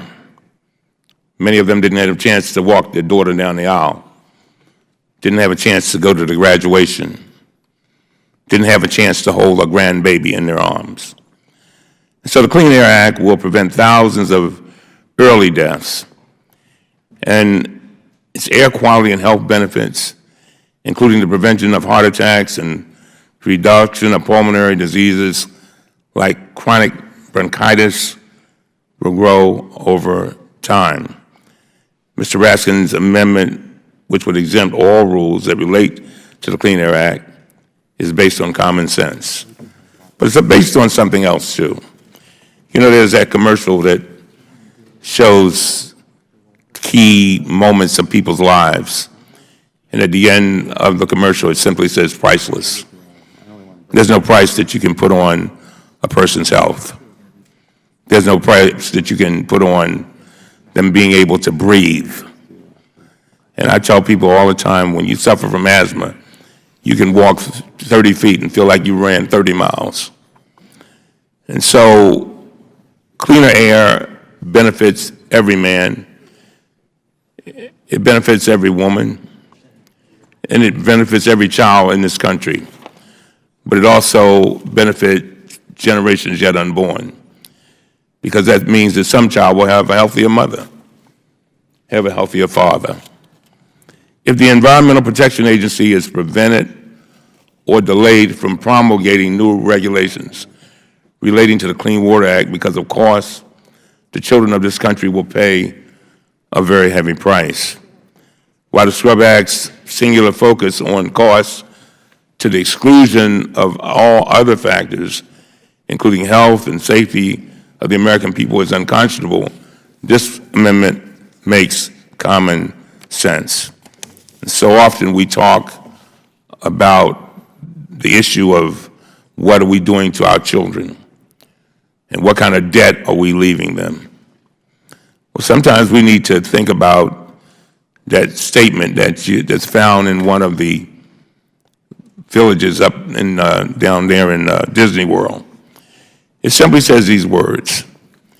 It says, "We do not inherit our environment from our ancestors. We borrow it from our children." And so we need to, this is our watch. We have to protect our environment. We've got a situation right now where there's a news series running in Maryland that shows, and this is a little different issue, but it's dealing with clean water, where thousands upon thousands upon thousands of fish that normally would be doing fine are found on our shores, dead. And so it's our watch. The question is, what are we going to leave to our children? Are we going to leave a better environment, or we're not? And so with that, Mr. Chairman, I yield back. Gentleman yields back. Does any other member wish to speak on the amendment? If none, the question now is on the amendment offered by the gentleman from Maryland, Mr. Raskin. All those in favor signify by saying aye. Aye. Those opposed, no. No. The opinion of the chair, the noes have it. The amendment is not agreed to. I'd like to request a roll call. A roll call vote has been requested. As previously announced, further proceedings on the question will be postponed. Are there any other amendments to the bill? Roll calls have been requested on amendments to H.R. 998, and we will postpone those as previously announced and move to our next bill. Next item for consideration is H.R. 1004, the Regulatory Integrity Act of 2017. The clerk will designate the bill. H.R. 1004 to amend Chapter 3 of Title 5 United States Code to require the publication of information relating to pending agency regulatory actions and for other purposes. I ask unanimous consent that the bill be considered as read and open for amendment at any point. Without objection, so ordered. Now I'd like to recognize the gentleman from Texas, Mr. Farenthold, for 5 minutes for a statement on the legislation. Thank you very much, Chairman Chaffetz. Every year, federal agencies issue thousands of new regulations. Each must be reviewed in a period of notice and comment. These periods allow the public the opportunity to review regulations and offer constructive feedback for agencies to take into account. Unfortunately, we've seen agencies ignore these comments time and again. Even worse, we've seen them from time to time trying to manipulate the public into commenting in support of their proposals. You know, that's just not right. Our committee found last Congress that there was a clear example with the Environmental Protection Agency. The committee reported on its findings in a majority staff report released last Congress, and we found the EPA was actively campaigning for their proposed rules in the middle of the comment. After issuing its Water of the U.S. proposed rule called WOTUS, the EPA undertook a public campaign to solicit support for what they claimed was just a proposed rule. The EPA used social media to send out oversimplified statements like, "I choose clean water." However, this type of advertising is counter to the purpose of posting a proposed rule. The EPA should not be tipping the scale, putting their finger on the scale and tipping it in favor of their proposal, nor should any other agency. Of course, everyone supports clean water, but the EPA solicited support by condensing an extraordinary complex and controversial proposed rules down to a, quite frankly, misleading talking point. The EPA's social media campaign undermined the purpose and spirit of the notice and comment process. Yes, everyone supports clean water, but not everyone supports costly regulations that are unnecessary and overly burdensome to small businesses and private landowners. So we have got to solve that. So this legislation does that by adding transparency requirements into the proposed rulemaking process, requires agencies to post all public comments they issue during a proposed rule stage in a central location, and it further prohibits agencies from actively soliciting support for what would be considered a proposal to the public for regulatory action. More than anything else, the Regulatory Integrity Act is a good government transparency bill. You know, we were talking about some of the problems that were going on during the last Congress and under the last administration.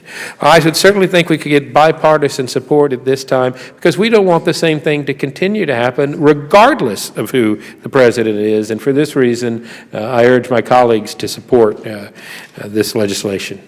I thank the gentleman. We'll now recognize the ranking member, Mr. Cummings, for his statement on the bill.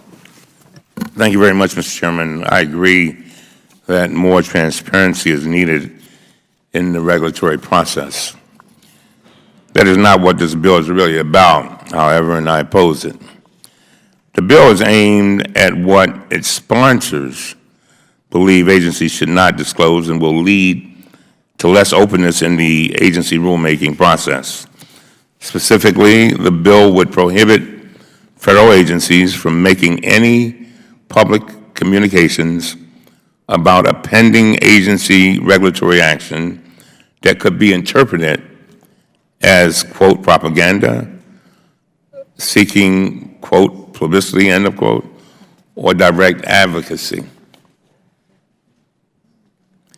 It is hard to imagine that an agency could say anything about a pending rule that would not fall into the broad and ambiguous categories of improper advocacy, publicity, or propaganda. The Coalition for Sensible Safeguards, an organization comprised of 150 consumer, labor, and good government groups, concluded about this bill, and I quote, "The stark absence of any clear, bright lines in the legislation delineating what is and what is not prohibited public communications is sure to have a chilling effect on agencies, with the predictable result that agencies will be less willing to share crucial information with the public and that the public will be less informed about government activities," end of quote. For example, just yesterday, the Department of Energy posted an entry on its blog titled, "The 10," and I quote, "top 10 things you didn't know about wind power," end of quote. The post claimed that, and I quote, "wind represents a major opportunity to provide power to highly populated coastal cities," end of quote. Quote, "Wind energy is affordable, and by 2050, the United States has potential to create 600,000 jobs, save consumers $149 billion, and save 260 billion gallons of water by continuing to increase the amount of wind energy that powers our homes, schools, and businesses," end of quote. Under this bill, the Department of Energy's blog entry likely would have been blocked from providing these statements to the public, as they can be interpreted as improper advocacy, propaganda, or publicity. In short, this bill would have a chilling effect on agency communications and leave the public less informed. In 2003, the Bush administration officials posed a stack of papers, scissors, and chainsaws to promote their efforts to, quote, cut red tape, end of quote. The public support for deregulation would surely be celebrated by the sponsors of this bill. Yet, the images and the statements from the press event would likely be barred under the legislation. This bill is also redundant, as it would prohibit agencies from encouraging public support of an agency action. There's already a criminal statute in place that prevents agency employees from engaging in grassroots lobbying for a proposed rule. The Appropriations Committee also typically includes language in appropriations bills that prevents agencies from using federal funds for, quote, publicity or propaganda purposes. And for those reasons, the bill also includes a number of unnecessarily burdensome requirements that seem intended to reduce the amount of information agencies release to the public. Agencies would be required, for example, to post online for every public communication about a pending regulatory action, the date, intended audience, method of communication, and content of such communication. That would make sense if it were limited to formal agency statements. The bill, however, defines public communication to include every oral, written, and electronic communication, and even documents published in the Federal Register if they do not fall within one narrow exception of rulemaking publications. I think we can all agree that agencies should only propose rules that they believe will be beneficial. An agency, therefore, should be able to communicate why a rule is beneficial. If my colleagues are serious about improving the transparency of regulatory process, we should work together on a bill that actually accomplishes that goal. I urge members to vote against this measure, and with that, I yield back. Gentleman yields back. Does any other member wish to be heard on this bill? Gentleman from Maryland, Mr. Raskin, is recognized. Mr. Chairman, thank you very much, and I'm wondering if the ranking member would answer a few questions, because I've not been able to spend enough time with this bill, and I can hardly believe my ears to receive the description of its contents, and I'm speed reading it right now. But the bill purports to be advancing transparency, but it actually seems to be advancing opaqueness. In other words, it's an attempt to cut down in every possible way communications by the agency in the discussion of a rulemaking. Am I understanding that correctly, Mr. Cummings? Yes, that's how I interpret it. Do you have any idea why we would consider doing this? The people of the United States want more transparency and interaction and communication with the government rather than less. I would think that you might want to yield to the gentleman since it's his bill. I would be delighted to yield, please. Actually, it's not my personal bill, but the purpose of this is so that the agencies don't go out and advocate for the rule. The idea is a rule is published in the Federal Register. There's a comment period where the public sends in what they like about the rule and what they don't like about the rule. But you basically have, in what happened in the EPA's case, a federal agency funded by taxpayer dollars advocating the public to comment one way on it. So you don't get a fair and balanced public comment because you've got the agency that's proposing the rule, advocating that the public comment in a certain way. And that would be totally wrong. If I could just reclaim for a moment, let me just pursue the line of questioning. I'm not familiar with the case you're talking about because, again, we haven't had a hearing on this bill, so, forgive my ignorance, but I don't know anything about the history here. Mr. Raskin? Yes. Could I just make a point? Yes, by all means. With respect to your inquiry. What Mr. Fernhold said sounds, all well and good, But there's a fine line, isn't there, between explaining the rationale behind a rule and what some might call advocacy. And what I worry about is the suppression of the ability of agencies, frankly, to explicate and answer for regulations they might propound, because there's what they interpret to be a gag rule that is called advocacy, when in fact what it is explanatory. I yield back to my friend. Again, would you be willing to just to shed a little light on what exactly happened with the EPA? In other words, the EPA took a position on the regulation in advance of the notice and comment period, and then just solicited comments from one side of the debate? They solicited public comments, but were advocating for it in forums like social media. And what we're trying to get at here, the other piece of it is, if they're going to do this sort of advocacy work, we want to know what's going on. So we're requiring them, if they start talking about a proposed rule, that somewhere on their website, they list everything that they say about it, so we can tell if they're improperly advocating or not. Yeah, now just reclaiming for a moment here, is this a problem that was either brought before the EPA, or is this something that we've tried to deal with within the context of the Administrative Procedures Act?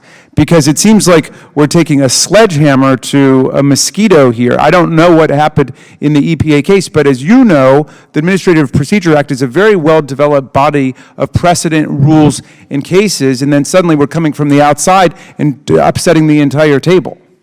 So is this something that you've tried to work with in terms, I mean, I would be fine with a rule within the Administrative Procedure Act which simply says that the agency may not take a position on a rule before the rule has been promulgated. Again, this is not, I did not write this legislation. I'm speaking for another member who actually authored it, who is Mr. Wahlberg. Oh, is he here? Who is not here. Okay. Do you know what happened at EPA? Because it seems like we're upsetting the whole edifice of administrative law. The EPA is an example, if the gentleman will yield, the EPA is an example of a problem that we see on a broader scale. And can you tell us about another one? Maybe if you don't know the EPA example, give us another example. I will be real honest, I don't have it off the top of my head. Okay. Some people have talked to me about this. I don't remember the specifics of the cases. But the concept is, we want legitimate public comment, not influenced by a taxpayer-funded organization advocating for their own. And I agree with that, but the line we've got to walk here is, we want the regulatory agency to solicit the widest possible public input, and we don't want them to be harassed and bedeviled in their work by someone saying, you shouldn't be out there trying to get public participation. I'm afraid, Mr. Chair, that this legislation is Orwellian, because it claims to be advancing transparency, but it in fact is going to promote opaqueness and a shutdown of public input, and I oppose this very strongly. I'm happy to yield back. The gentleman yields back, and I'll recognize myself for 5 minutes.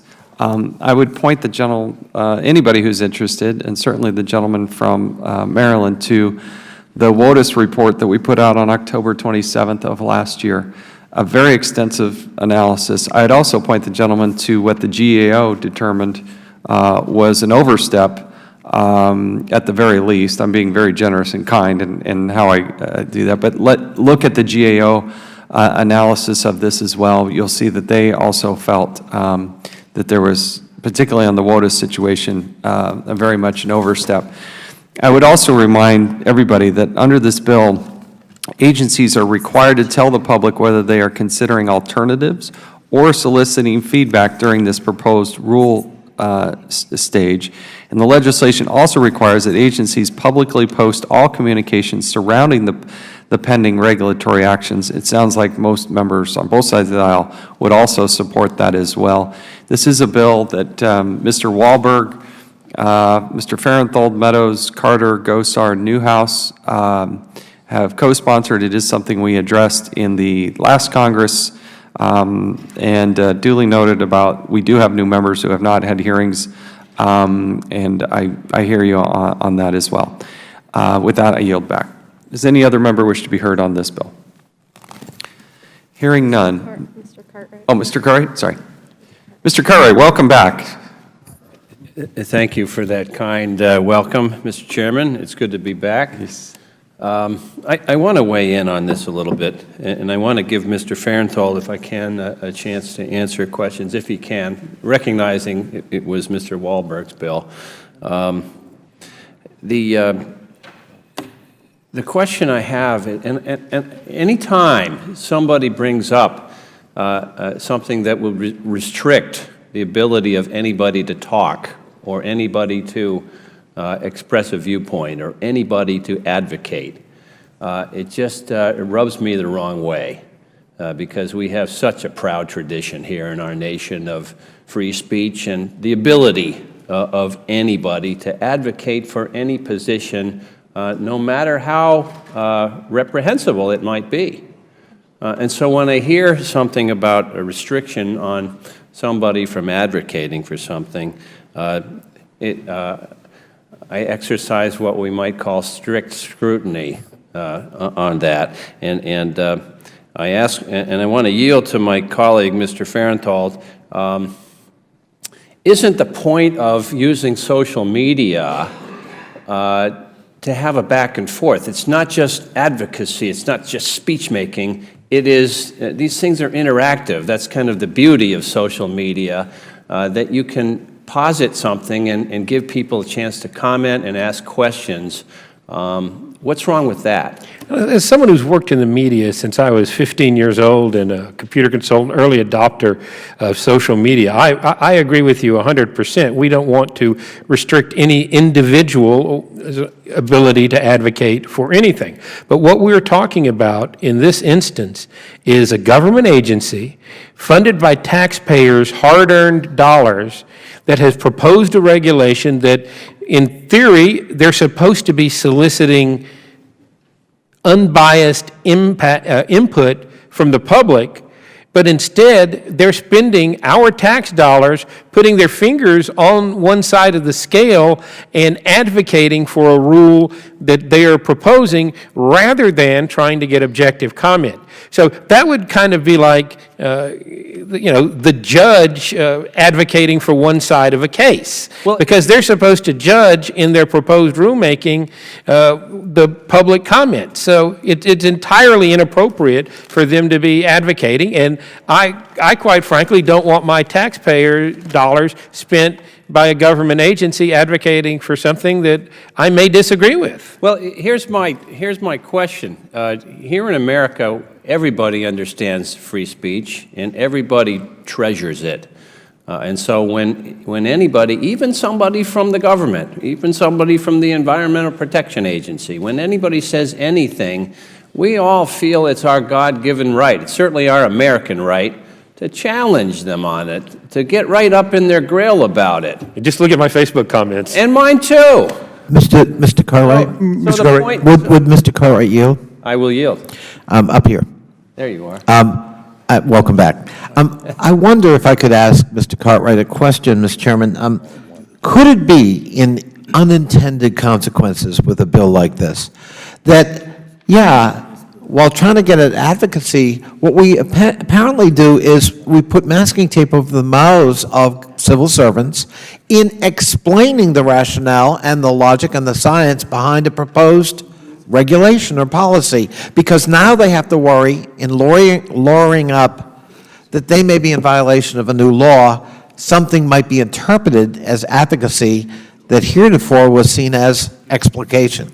I go back to my friend. Mr. Cartwright, would you... I'm asking my friend, Mr. Cartwright, a question. And my colleague from Virginia seldom asks questions he doesn't already know the answer to, and the answer is, of course, you're right.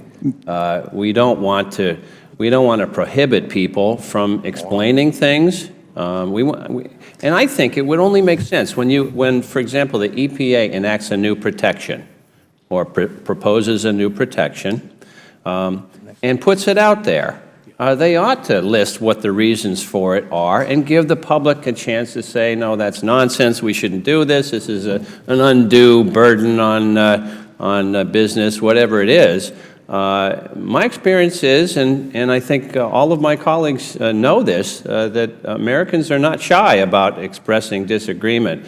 So for those reasons, I oppose this bill. And, Mr. Chairman, I yield back.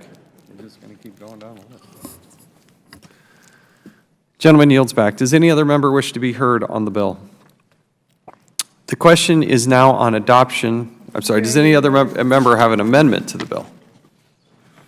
Seeing none, the question is now on the adoption and favorably reporting H.R. 1004 to the House of Representatives.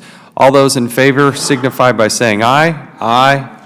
Those opposed, no. No. In the opinion of the Chair, the ayes have it, and the bill is ordered favorably reported. A roll call has been requested. As previously announced, further proceedings on H.R. 1004 will be postponed. Mr. Chairman? Gentleman Could I just inquire, when does the chairman think we might have recorded votes? At the conclusion of these bills, we do intend to go all the way through the calendar. Okay, thank you. Our next item for consideration is H.R. 1009, the OIRA, O-I-R-A, otherwise known as OIRA, Insight Reform and Accountability Act. The clerk will designate the bill.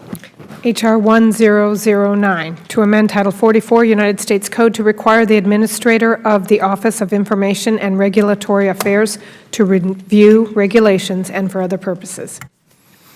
I ask unanimous consent that the bill be considered as read and open for amendment at any point. Without objection, so ordered. We'd now like to recognize the sponsor of the bill, the gentleman from Michigan, Mr. Mitchell, for 5 minutes to explain this piece of legislation. Thank you, Chairman Chaffetz. In recent years, the regulatory state has grown to unprecedented levels.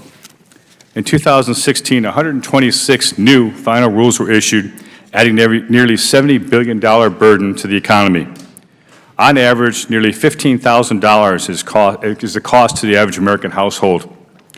Many of these regulations have been imposed without a thorough cost-benefit analysis, placing costly new burdens on those struggling to make the economy work, employers trying to hire people, while providing little benefit.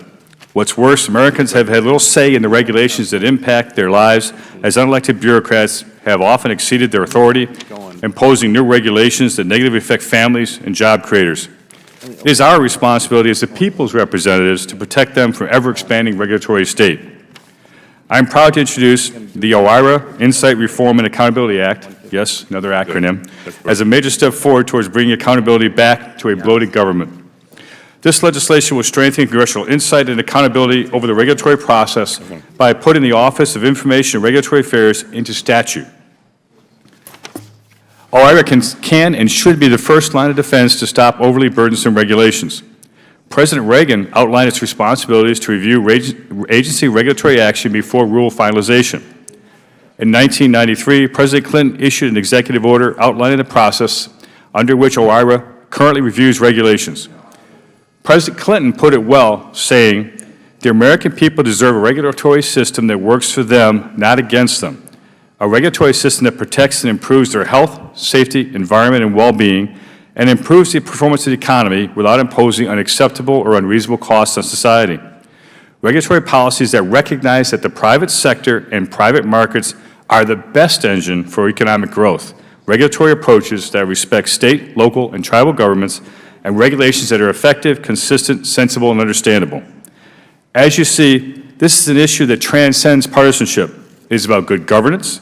It is about accountability. It is about making sure government solves problems, works coherently, rather than creating problems. OIRA is intended to function as the first line of defense and stopping regulatory overreach by overseeing the federal regulatory process. As the body that reviews these regulations across agencies, OIRA is uniquely positioned to eliminate conflicting and redundant regulation coming from different federal agencies. OIRA is currently responsible for reviewing significant rules. It's an important distinction. Those are rules having an impact of $100 million or more on the economy. OIRA is also tasked with the role of performing a cost-benefit analysis on agency proposals. This is a critical function. Yet currently, OIRA does not review rules unless an agency proactively submits them for review. OIRA currently allows agencies to determine themselves whether their rule is considered significant. This raises significant concern as agencies have wide discretion to determine which rules undergo OIRA scrutiny in the rulemaking process. H.R. 1009 combats this lack of accountability by placing OIRA under congressional oversight, reaffirming congressional authority, the people's authority, over the regulatory process. Moreover, it requires a written report on proposed regulation to ensure transparencies throughout the regulatory process. H.R. 1009 also requires a retrospective review of past regulation to eliminate outdated, duplicative, and conflicting regulations. It's a common-sense reform. As new rules are created, we ought to ensure that those already in existence still make sense, that new rules don't conflict with old rules. H.R. 1009 will ensure OIRA's continued existence to do the important work of overseeing federal agencies by placing OIRA's responsibilities in a statute, not depending on executive orders. These measures will enable OIRA to function as it was intended, to ensure regulations created by agencies are thoughtful, essential, consistent, and not overly burdensome. As President Clinton said, the American people deserve a regulatory system that works for them, not against them. I couldn't put it better. Let's make sure our regulatory system works for families and businesses across the country. I urge my colleagues to support H.R. 1009. Thank you, and I yield back. Gentleman yields back. Now recognize the ranking member, Mr. Cummings, for his statement on the bill. Thank you very much, Mr. Chairman. Mr. Chairman, I oppose this bill. I'm willing to work with you on a bill to improve the rulemaking process, particularly with regard to increasing transparency of OIRA's role in the process. This bill, unfortunately, makes significant changes to the rulemaking process, and the approach to this bill was not a collaborative process or bipartisan. I want to say that this is, as clearly as I can, this bill is not a codification of the Executive Order 12866. I ask unanimous consent to place in the record a letter sent to the committee today by Robert Weissman, the President of Public Citizen. Without objection, so ordered. That letter urges the committee to oppose this bill. It says in part, and I quote, "The OIRA Insight Reform and Accountability Act is portrayed as a mere codification of previous executive orders, but in fact it further undermines the rulemaking process. The bill we are considering would require independent agencies to submit rules to OIRA for review. Independent agencies do not currently have to get the approval of the White House for regulations they issue.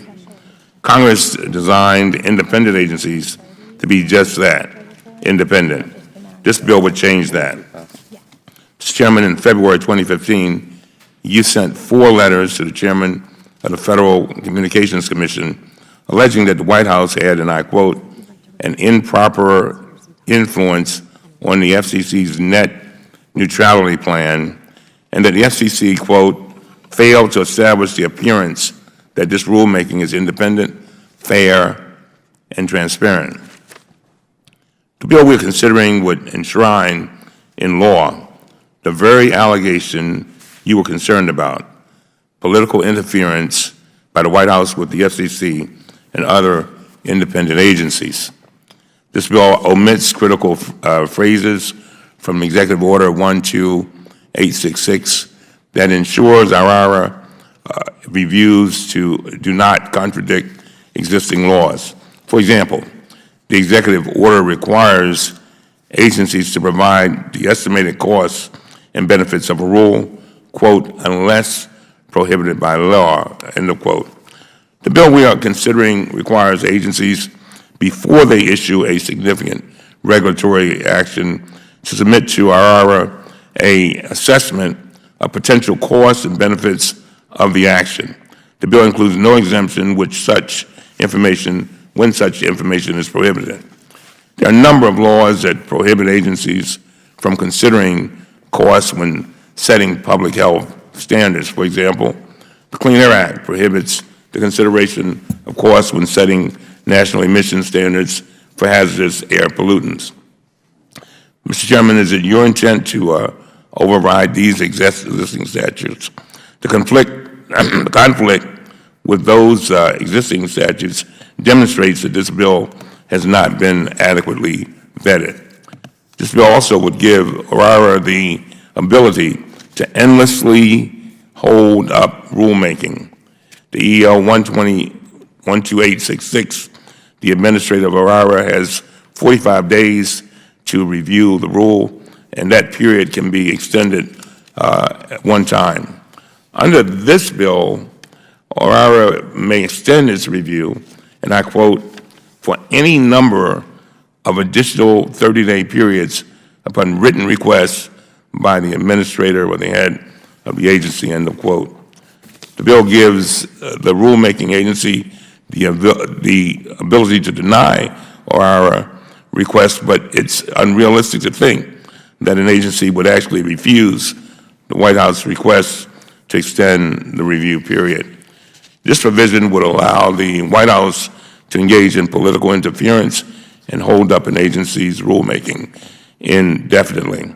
I oppose this bill, and I urge every member to oppose it. And with that, I yield back. Gentleman yields back. Does any other member wish to be heard on this bill? Does any member have an amendment to this bill? Seeing none, the question is now on the adoption and favorably reporting H.R. 1009 to the House of Representatives. All those in favor signify by saying aye. Aye. Those opposed, no. No. The opinion of the chair, the ayes have it. The bill is ordered favorably reported. Roll call. Roll call now. A roll call vote has been requested. As previously announced, the further proceedings on H.R. 1009 will be postponed. Our next item for consideration is H.R. 1003, the District of Columbia Courts and Public Defender Service Voluntary Separation Incentive Payments Act. That flows off the tongue. It really does. The clerk will designate the bill. H.R. 1003 to authorize the establishment of a program of voluntary separation incentive payments for non-judicial employees of the District of Columbia Courts and employees of the District of Columbia Public Defender Service. I ask unanimous consent that the bill be considered as read and open for amendments at any point. Without objection, so ordered. Now I'd like to recognize the gentlewoman from the District of Columbia for a statement on the bill. First, Mr. Chairman, may I thank you for putting this bill up early. It went through committee last Congress, got all the way to the floor and passed, I believe. It's here again because the Senate didn't take up the bill. Its long name should not hide the fact that it is about money saving and efficiency producing matter.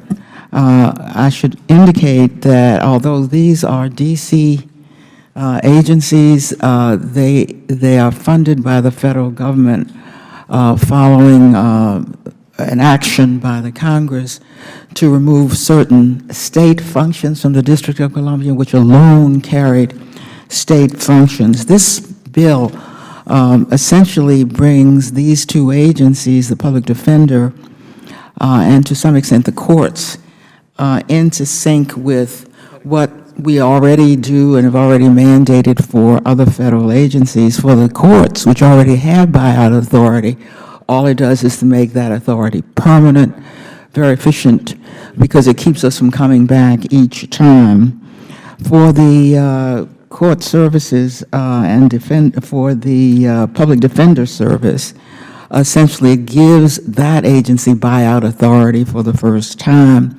And of course, as I think we all recognize, because we have supported buyout authority for federal workers, what it does is to give agencies some flexibility as to how they, in fact, eliminate positions so that they do so in the most rational way. I ask passage once again, as with the last Congress, of this non-controversial amendment. Gentlewoman yields back, and I'll recognize myself and just say simply, we believe this is a good bill. It not only passed this committee, but passed the House of Representatives previously. We want to get it over the finish line. I would urge all of our members to vote in favor. And with that, I will yield back. Does any other member wish to be heard on the bill? Does any member have an amendment to the bill? If there is none, the question is now on the adoption and favorably reporting H.R. 1003 to the House of Representatives. All those in favor signify by saying aye. Aye. Those opposed, no. The opinion of the chair, the ayes have it. The bill is ordered favorably reported. Without objection, the motion to reconsider is laid on the table. We do have one additional item, but I think we will take that up when we come back from recess. The committee will stand in recess, subject to the call of the chair. The committee stands in recess.